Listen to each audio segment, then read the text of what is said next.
Bienvenue à une nouvelle leçon pour le cours pour programmeurs en Java. Ce cours est intitulé, ou cette leçon est intitulée « Le scénario de référence ». Alors sans plus tarder, le menu de cette leçon-là. Alors nous allons voir un petit peu en détail la machine virtuelle Java. Nous allons parler du bytecode et puis le format des fichiers .class. Alors maintenant, on peut se rappeler au niveau de la machine virtuelle Java, on a bien expliqué tout à fait au niveau du premier chapitre ou de la première leçon que la machine virtuelle Java était indispensable pour rendre un programme portable sur n'importe quelle plateforme. On va le voir beaucoup plus en détail tout de suite. La machine virtuelle Java. Alors, la machine virtuelle Java a été conçue, et là je rappelle un petit peu l'historique, c'est qu'au niveau des années 1991, il y a des chercheurs de Sun qui voulaient bien sûr programmer un petit programme ou préparer un petit programme pour pouvoir bien sûr attaquer quelques petites machines pour des commutateurs de télévision. Alors maintenant, ils ont pensé à conceptionner un programme qui pouvait tourner sur plusieurs plateformes.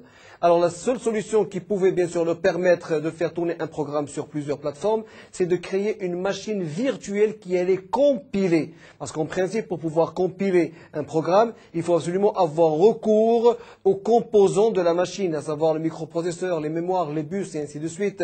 Alors maintenant, si vous voulez avoir un programme qui allait tourner sur plusieurs plateformes, il faut avoir une connaissance exacte de toutes les plateformes, tous les systèmes d'exploitation, tous les microprocesseurs pour pouvoir faire compiler ce programme. Alors pour éviter tout ça, Sun ou les ingénieurs de Sun ont créé ce qu'on appelle la virtuelle machine, une machine virtuelle qui allait procéder à la compilation du programme indépendamment de la configuration ou de la plateforme sur laquelle elle tourne. Donc ce qu'on appelait les concepts à la base de Java. Il y a des spécifications abstraites, et ça on va le voir. L'architecture et instruction 7, au niveau, bien sûr, de la machine virtuelle, vous avez des instructions spécifiques au niveau de cette machine-là. Et on va les voir beaucoup plus en détail. Non liées à une plateforme, c'est ce que je viens d'expliquer, c'est-à-dire que vous pouvez, bien sûr, compiler votre programme au niveau de n'importe quelle machine ou sur n'importe quel système d'exploitation. Interpréteur ou compilateur, là, ça va être les deux, puisque ça va être compilé, c'est la machine virtuelle qui allait compiler le programme, et bien sûr, ce programme peut être interprété sur n'importe quelle plateforme ou avec n'importe quel système d'exploitation. Implémentation S/W ou H/W, ce sont des implémentations qui allaient amener un plus au niveau de votre programmation. Alors maintenant, pour pouvoir vous expliquer tout de suite, avant de passer à la machine à pile les stacks, on va prendre un schéma pour vous expliquer un petit peu la conception de la machine virtuelle. Alors je suppose que vous avez votre programme en Java. Donc c'est un programme, c'est une liste d'instructions. Et ce programme-là, vous pouvez bien sûr éventuellement le développer au niveau d'un bloc-notes si vous voulez. Sauf au niveau de l'enregistrement, il faut absolument lui donner une extension .java. Alors, programme avec une extension .java. Alors, il va être compilé, donc c'est la compilation. Il va être compilé par la machine virtuelle, la JVM. Java Virtual Machine. Alors, Java Virtual Machine, ce n'est pas une machine. C'est un programme qui allait compiler votre programme. Donc, c'est une machine qui est virtuelle et qui appartient à Java. Et du fait qu'elle appartient à Java, ça veut dire qu'elle peut être compilée au niveau de n'importe quelle plateforme ou système d'exploitation. Alors, une fois elle passe par la machine virtuelle, automatiquement, on a un programme, le même programme, mais avec une extension .class. Alors, ce programme qui est une extension .class, et là, bien sûr, c'est un programme qui contient ce qu'on appelle du bytecode. Alors, ce bytecode, c'est un code qui est lisible sur toutes les plateformes, ainsi tous les systèmes d'exploitation. Alors, une fois que vous avez ce programme-là, .class, vous pouvez l'exécuter sur toutes les plateformes que vous voulez, à savoir Windows, Unix, Linux. Alors, OS pour Macintosh. Et ainsi de suite. Alors, toujours est-il, une fois que vous avez compilé votre programme, vous pouvez l'exécuter sur toutes les plateformes que vous voulez. Et lorsqu'on parle de plateforme, on parle au niveau système d'exploitation et au niveau matériel aussi. Vous pouvez l'utiliser sur une machine qui contient par exemple un microprocesseur Intel, comme vous pouvez l'utiliser sur une machine qui utilise un microprocesseur Motorola, comme les Macintosh. Mais aussi avec des systèmes d'exploitation. Comme vous devez le savoir, il existe plusieurs systèmes d'exploitation sur le marché, à savoir Windows, Linux, Unix, OS2, Solaris et ainsi de suite. Alors ces systèmes d'exploitation ont un langage bien précis. Alors maintenant, lorsque vous avez compilé votre programme et que vous avez désormais un fichier qui est une extension .class, ce fichier peut automatiquement être interprété et exécuté au niveau de la machine réelle cette fois-ci. Et là, c'est un très grand avantage que vous avez au niveau, bien sûr, de votre machine virtuelle. Alors revenons maintenant à notre écran là. Alors, une machine virtuelle, c'est une machine à pile, c'est ça, ce qu'on appelle les stacks. D'accord? Et on va expliquer un petit peu plus tard ce que c'est qu'une pile. Elle supporte les objets. Donc, la machine virtuelle supporte les objets. Comme vous devez le savoir, Java reste un langage de programmation qui est orienté objet. Donc, automatiquement, lorsque vous allez déclarer des objets appartenant à des classes bien précises, automatiquement, la JVM, la Java Virtual Machine, les acceptera sans problème. Exécute les fichiers .class. Alors, automatiquement, la Java Virtual Machine, une fois que vous avez compilé votre programme ou votre projet qui a une extension .java tout à fait au début, une fois compilé, il devient le même nom, mais avec une extension .class. Alors, cette extension .class peut être exécutée avec la virtual machine sur n'importe quelle plateforme. Et ça, c'est très important. Alors, opère sur deux genres de types, primitif et puis référence. C'est-à-dire qu'au niveau de la machine virtuelle, elle opère sur deux types. Lorsque je dis type, il y a deux types de types, c'est-à-dire que vous avez les types primitifs, les integers, les entiers, les réels, les booléens et ainsi de suite. Et vous avez les types de références qui font référence à une classe, à des tableaux, à des vecteurs et ainsi de suite. Donc la machine, la JVM, c'est-à-dire la machine virtuelle Java, accepte sans problème les deux types et l'opère sur les deux genres de types. Supporte les threads. Alors là, je vais m'arrêter un petit peu pour vous expliquer un petit peu ce que c'est qu'un thread. Alors un thread, c'est quoi? Un thread, ce sont la division des tâches en plusieurs tâches instantanées. Et pour pouvoir expliquer ça correctement, moi je prends un exemple d'un petit programme, par exemple, qui va faire rebondir une balle 1000 fois, par exemple. Alors maintenant, si par exemple, ce programme-là était amené à être planté, imaginez-vous le désagrément que vous allez avoir. Alors là, c'est un problème. Alors maintenant, au lieu, parce que vous avez une boucle, et pour pouvoir l'arrêter, il faut absolument que la boucle soit achevée. Une boucle de 0 à 1000, ça prendra énormément de temps. Alors ça prendra autant de temps pour qu'elle soit terminée, pour que, que la machine, bien sûr, ou que le programme puisse s'arrêter. Et ça porte vraiment un désagrément au niveau du comportement de votre programme. Alors maintenant, si on divisait ce programme en plusieurs threads, c'est-à-dire que au lieu de faire par exemple une boucle à 1000, on va faire une boucle à 10 ou à 100 par exemple et utiliser plusieurs threads. C'est ce qu'on appelle le multitâche. Et automatiquement maintenant, lorsque la machine ou le programme serait amené à être planté, il ne plantera bien sûr que la séquence où il travaille. Et on ne devra pas attendre, bien sûr, à ce qu'il termine la boucle de 1000 pour pouvoir terminer. Là aussi, une chose très importante, et là c'est une chose qui est très courante, si par exemple vous êtes amené à télécharger une image. Par exemple, maintenant, une image téléchargée sur Internet, dès que par exemple on voit l'image, je ne suis pas intéressé par l'image, et je voudrais arrêter le téléchargement. D'accord? Alors maintenant, si cette image elle était programmée, ou le téléchargement de l'image est programmé selon les threads, automatiquement lorsque vous arrêtez, elle s'arrêtera sans problème. Mais maintenant, si elle n'est pas programmée sous forme de thread, par exemple, automatiquement, vous devez attendre le temps nécessaire pour que l'image soit chargée avant de pouvoir arrêter. Et là, c'est une chose qui est très importante.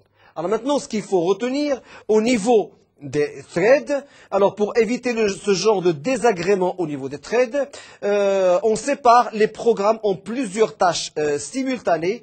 Chacune doit être placée dans une méthode qu'on appelle run, par exemple, d'une classe qui entend thread. Et là, c'est ce qu'il faut retenir. Alors encore une fois, les threads, c'est ce qu'on appelle le multitâche.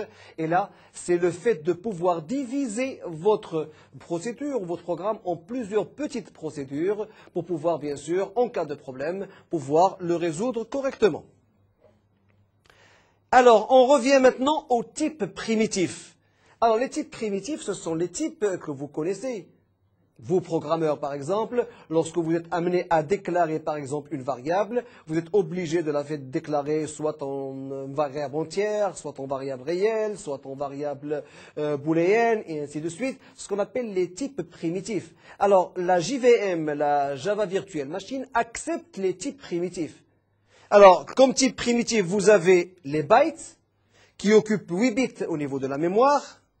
Vous avez les shorts, qui utilisent 16 bits, et vous avez les integers, ou le int, qui utilise les 32 bits.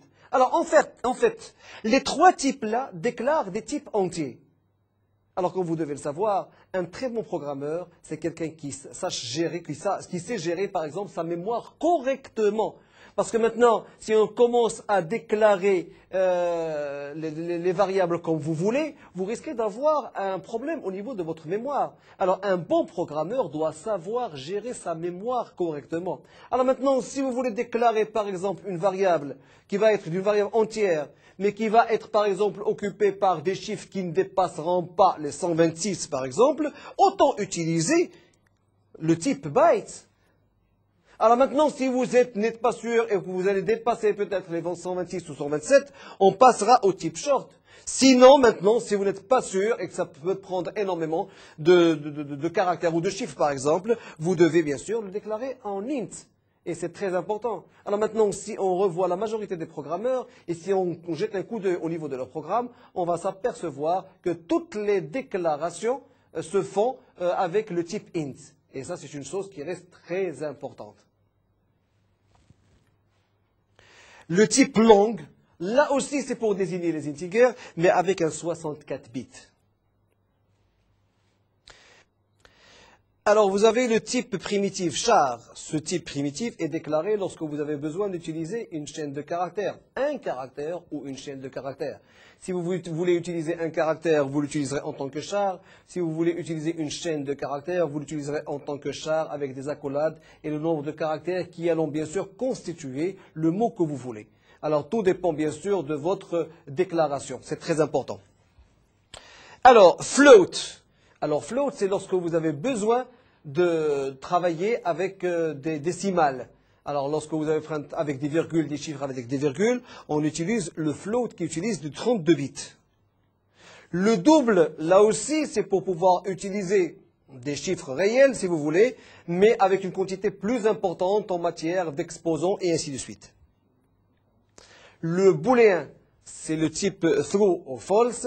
Là aussi, c'est un type primitif et qui est souvent utilisé. Alors, type référence. Alors, comme je viens d'expliquer, en principe, la JVM, la Java Virtual Machine, opère sur deux genres de types, le type primitif et le type référence. Les types primitifs, c'est ce qu'on vient de déclarer tout de suite, ce sont les integers, les booléens et ainsi de suite. Alors que maintenant, vous avez un autre type avec lequel peut travailler la JVM. C'est ce qu'on appelle le type référence. Alors, le type référence, effectivement, c'est des types qui font référence à des choses déjà existantes. Par exemple, les classes. Alors, les classes, comme on l'a vu précédemment, c'est des programmes qui ont été prêts pour nous, prêts à l'emploi. Et puisque nous sommes orientés objets, on ne se préoccupe nullement de la conception de ces programmes, mais de ce que font ces programmes-là. Les vecteurs, les tableaux, Là aussi, pour faire des tableaux, donc on fait référence, bien sûr, à des commandes bien précises pour pouvoir déclarer les tableaux. Et là aussi, ce qu'on appelle, bien sûr, des types références. Les interfaces, et puis les références nulles. Autrement dit, vous avez les 4 types références avec lesquels peut travailler une Java Virtual Machine. L'architecture maintenant. Alors, pour chaque thread, alors on a expliqué tout à l'heure ce que c'était un thread.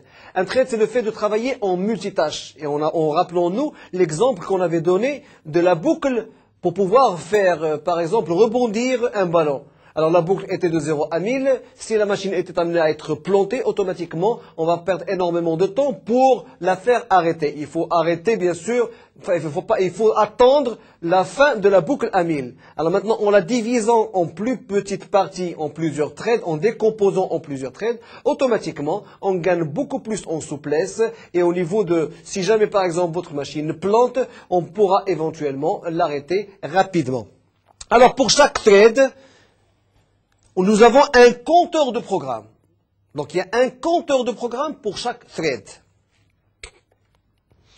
Nous avons une pile des opérateurs correspondante à chaque thread. C'est ce qui fait maintenant la modularité de l'exécution. Alors qu'est-ce qu'il y a en commun? Nous avons les heaps qui sont en commun, on va les expliquer beaucoup plus tard. Nous avons l'aire des méthodes. Et l'aire des constantes, c'est le fait d'utiliser bien sûr des méthodes appartenant à des classes bien précises, et ça, on peut le faire en commun.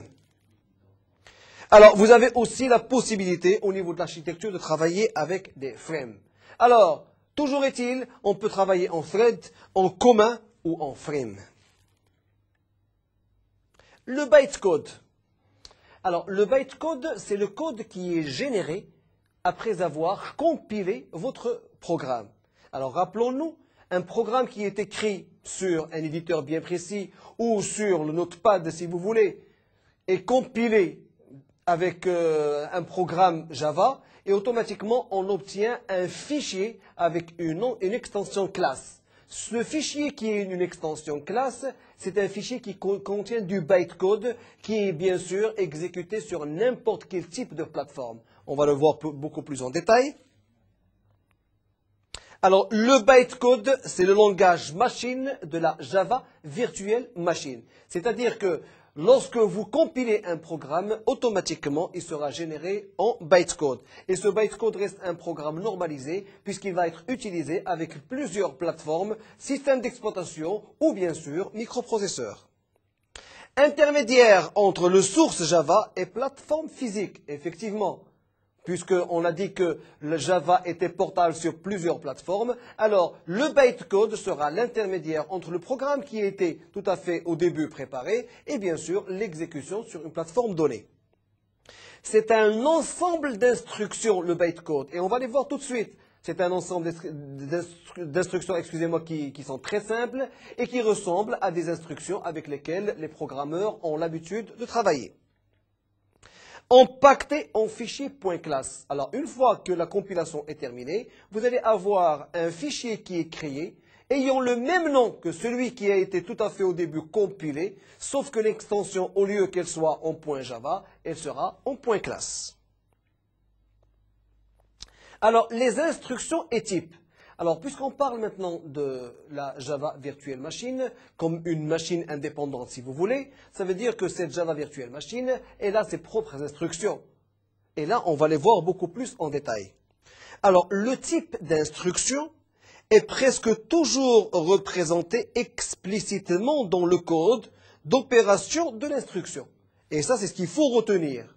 Alors, pour ceci, nous avons un ensemble, bien sûr, de types que vous pouvez utiliser.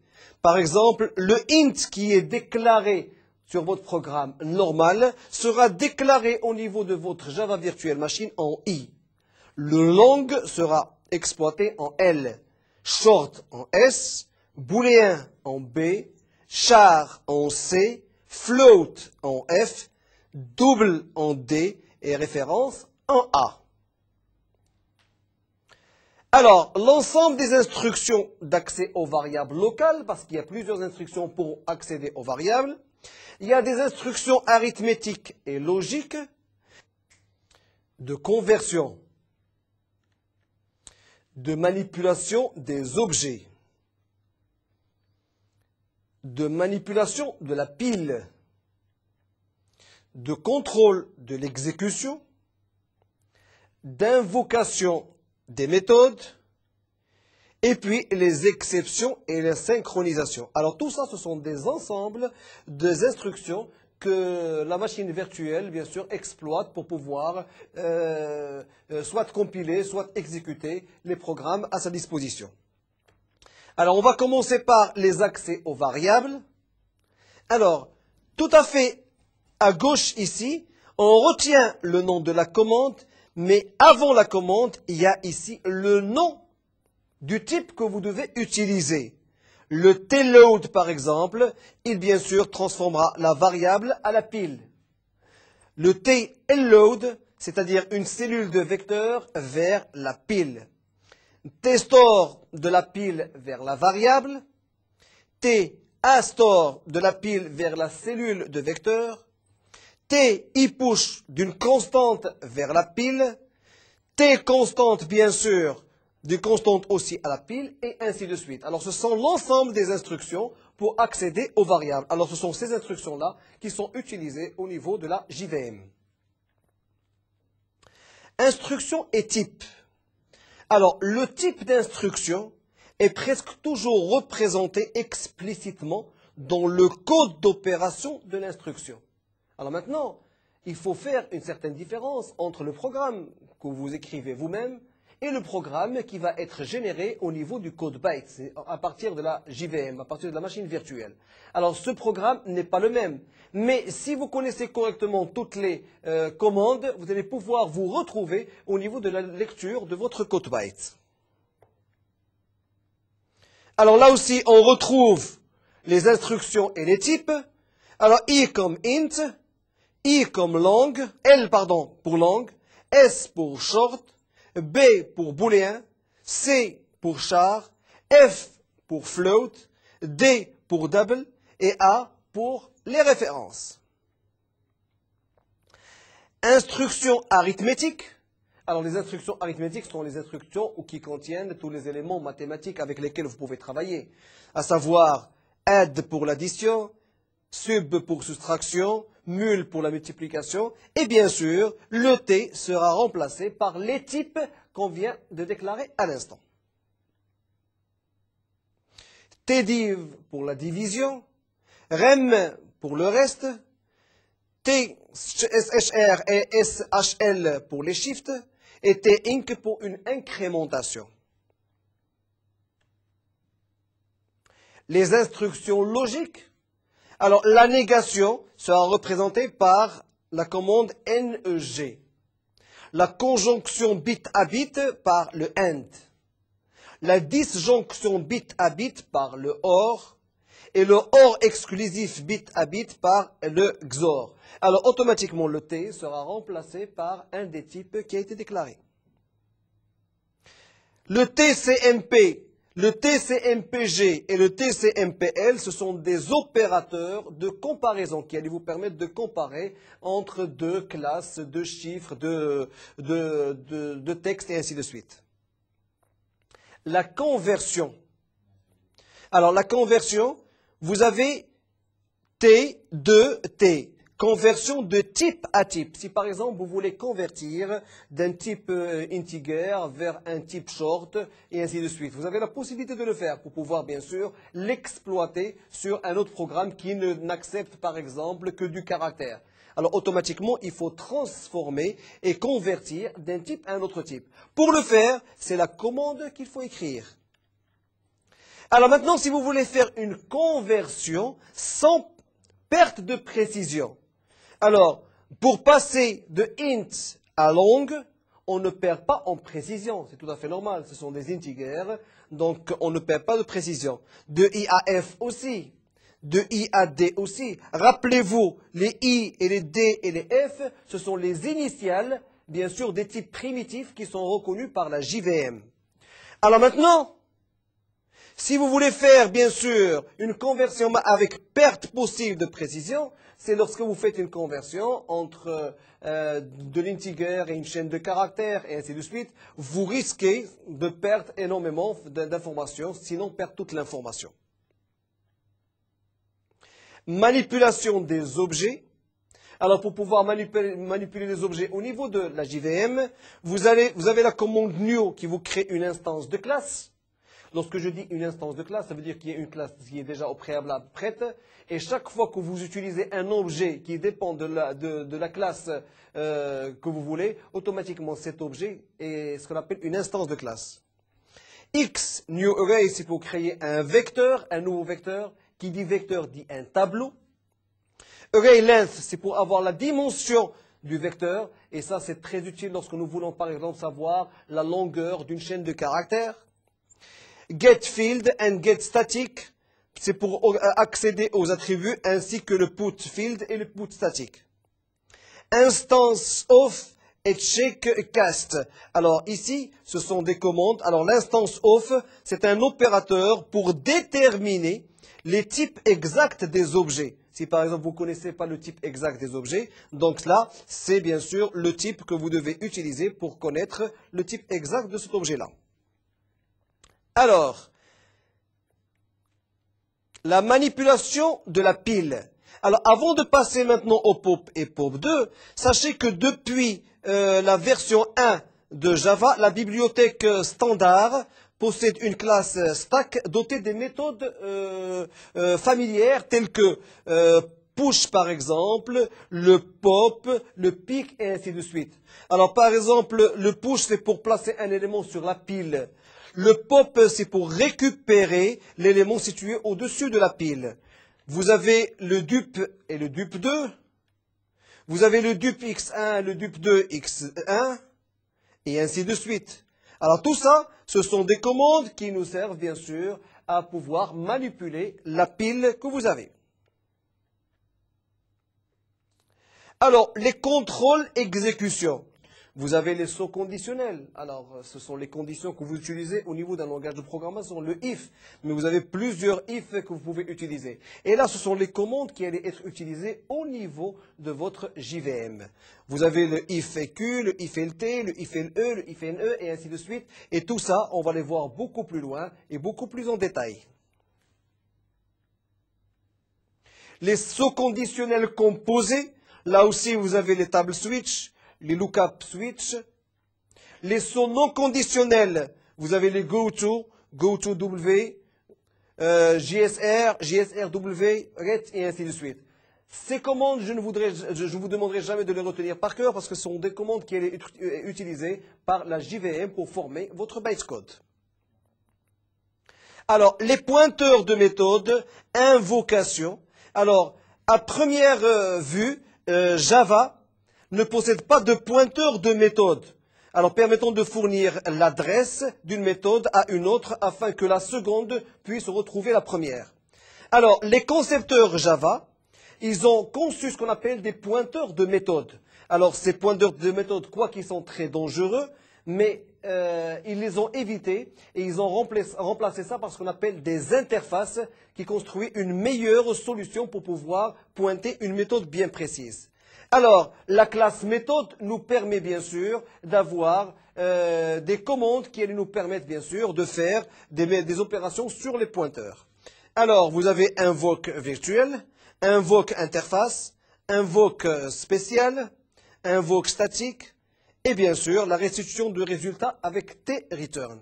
Alors maintenant, la classe méthode dispose d'une méthode qu'on vient de voir, la méthode invoke, qui permet d'appeler la méthode appelée dans, bien sûr, l'objet méthode. Alors maintenant, on va saisir un petit programme pour vous montrer un petit peu comment on va saisir cette classe-là. Alors, pour ceci, on écrit object invoke, on ouvre la parenthèse, on écrit l'object, et puis espace obj, virgule, object, et on ouvre des crochets avec espace et voilà. Alors, tout ce qui est object ici et là, c'est ce qu'on appelle les paramètres implicites. Ce qu'on appelle les paramètres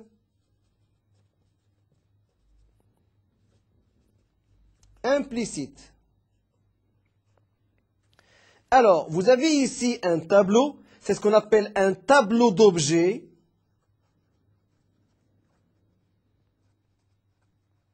Un tableau d'objets qui fournit les paramètres explicites. Qui fournit les paramètres explicites.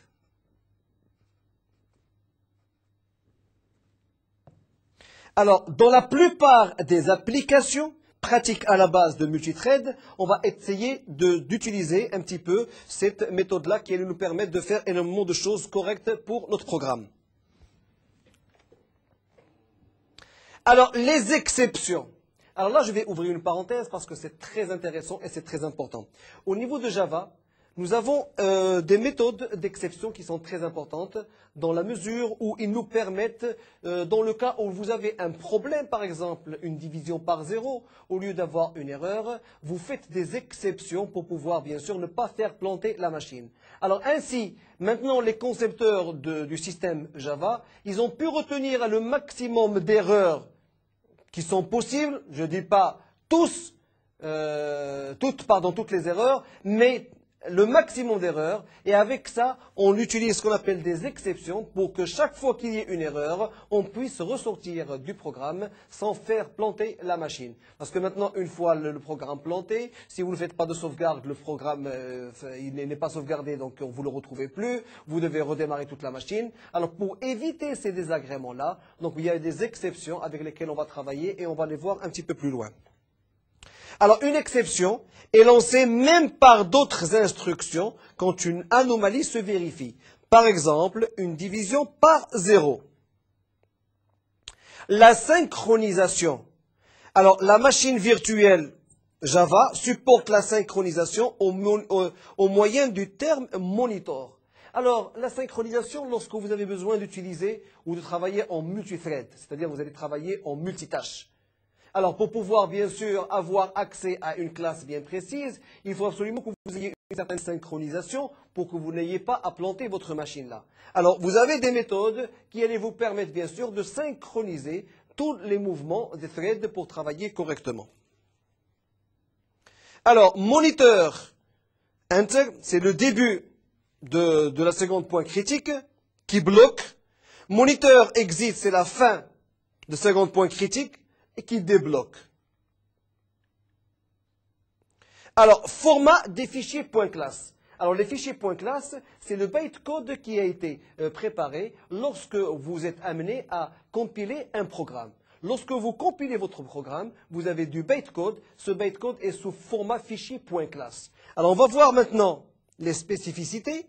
Et regardez. Alors, ça, c'est le format du fichier .class.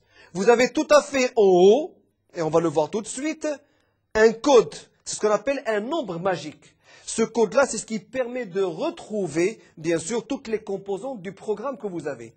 Alors, vous pouvez trouver des attributs avec les déclarations des attributs, trouver des méthodes avec la déclaration des méthodes, les champs avec les déclarations des champs, les interfaces avec la déclaration des interfaces, et ainsi de suite. Mais toujours est-il, vous avez la forme ici exacte du fichier .class, c'est du bytecode qui va être généré une fois que le programme a été compilé. Alors, maintenant, si vous voulez avoir plus d'informations, vous pouvez toujours voir des livres qui sont très intéressants. Le Tim Lindholm, ainsi que le Frank Yelin, de Java Virtual Machine, ainsi qu'Addison Wesley 1999, que vous retrouverez sur le lien suivant, http://java.sun.com/docs/books/vmspec/. Alors maintenant, si vous avez besoin de plus d'informations, vous pouvez toujours vous connecter au site de Netuno en cliquant sur le lien MedNetu.